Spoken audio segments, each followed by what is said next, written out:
brought up in this world without a dad or a weak one. Horrible epidemic. At least in my community, as my people, as they would say. We have over, what, 70% of out of wedlock, and it's continuing to grow. I know at least in the 60s we were at, what, 20, 30%. But as we gotten older, over time, a generation, it's been more popularized that you having kids out of wedlock.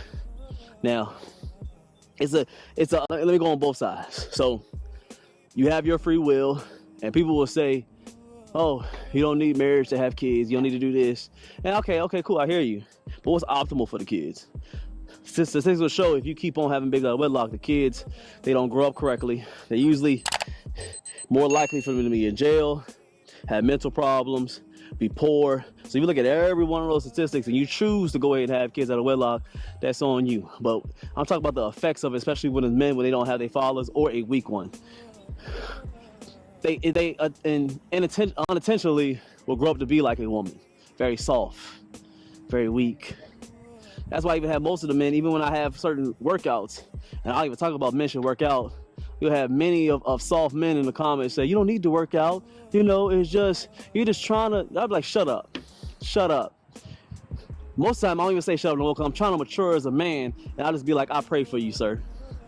That's what I'm trying to do. I'm just to say I pray for you, because after a while, it's a fine line between me and this godly man and just going back to my old ways and just want to curse somebody out. I'm not like that no more.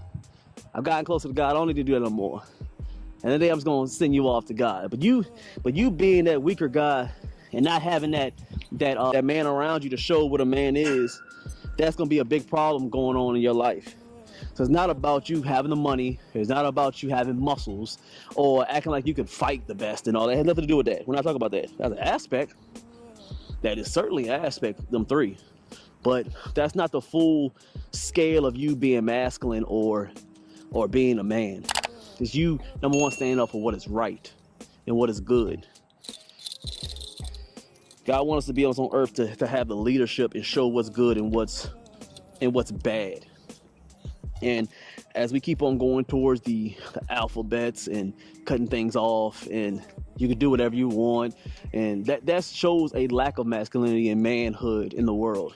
The more you keep letting bad things go, all they do is emulate and multiply.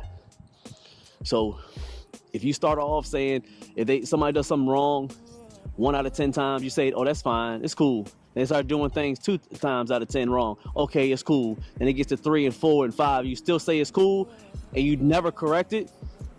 And all you're going to do is going to keep on letting bad behavior go and letting aspects or characteristics of men just keep on lingering until they get really bad. All right, so it's not about that. Some men have to stand up and say something is wrong. And for some reason, y'all men are scared to correct anything because they have a vagina. I don't know what that problem is. I've never understood that. I was probably that last generation that had similarly of a stronger grandfather and a strong father. Most of them, they ain't take no stuff. I can't say the other word. They want to block me, but most of the time they ain't take a lot of stuff. Not that mean that they were mean, but they were men that didn't take a lot. So they would stand up for what is right and wrong for the most part. And then as the generation goes, what I see is generations go, they don't do that much anymore. We're still doing pull-ups with it. We're still talking with it. We got the pull-ups. We're doing weighted pull-ups, and we do it muscle-ups today. So as generations keep going, the statistics are showing that testosterone is still going lower and lower every single year when it comes to men. We don't have the same testosterone as the 30s, the 40s, the 50s, or the 60s of men. Keep on going. Every decade, every year is getting lower and lower. So, and I can see that. Testosterone was a driving point that God gave us to be able to get closer to Him, show leadership, and show what is true. So the more it's going down, the weaker I've seen men. That's why we created this channel, not to just care about calisthenics. We created this channel for God, masculinity first, and then calisthenics. Calisthenics is just a byproduct, and calisthenics is used to get closer to God. That's what I always used, and that's what's helped me being out here in nature. God bless us with a warm day today, And what? This is winter time now in Houston now, or is it still fall? Well, fall time in Houston.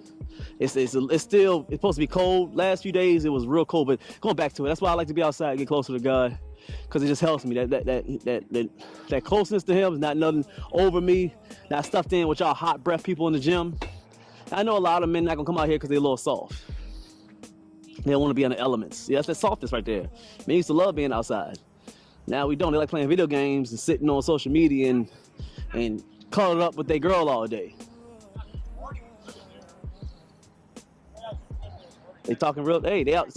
You see them out there? They riding their bikes out here. I hope y'all can see in the camera. They outside getting a little work in. I ain't gonna stop too much on the men today. I just wanted to give my little thoughts on there. I promised the wife we're gonna get about 30 minutes in, and I did that. You know, a little bit over. You gotta keep your word on some things, man.